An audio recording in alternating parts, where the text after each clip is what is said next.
কবরের সামনে দাঁড়িয়ে হযরত উসমান রাদিয়াল্লাহু তাআলা আনহু কেন অশ্রুসিক্ত হতেন?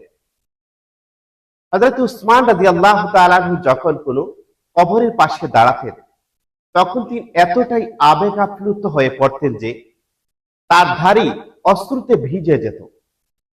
একবার তাকে জিজ্ঞাসা করা হলো, জান্নাত ও জাহান্নামের আলোচনা শুনেও আপনাকে এতটা কাঁদতে দেখা যায় না, কিন্তু কবরের কাছে এলে আপনি এত কাঁদেন কেন?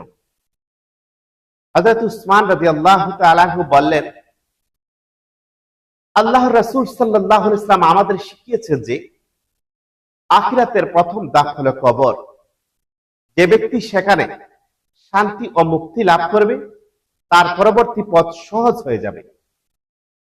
আর যার জন্য কবরের সময় কঠিন হবে, তারপরের ধাপগুলো আরো কঠিন হতে পারে। হযরত উসমান রাদিয়াল্লাহু তাআলা আনহু আরো বর্ণনা করে নবী সাল্লাল্লাহু আলাইহি ওয়াসাল্লাম বলেছেন, মানুষ যে দৃশ্যগুলো দেখে তার মধ্যে কবরের অবস্থা অত্যন্ত ভয়াবহ ও গুরুত্বপূর্ণ। আল্লাহ তাআলা আমাদের সবাইকে কবরের জীবন সহজ করে দিন এবং ক্ষমা করে দিন। আমিন সুম্মা আমিন।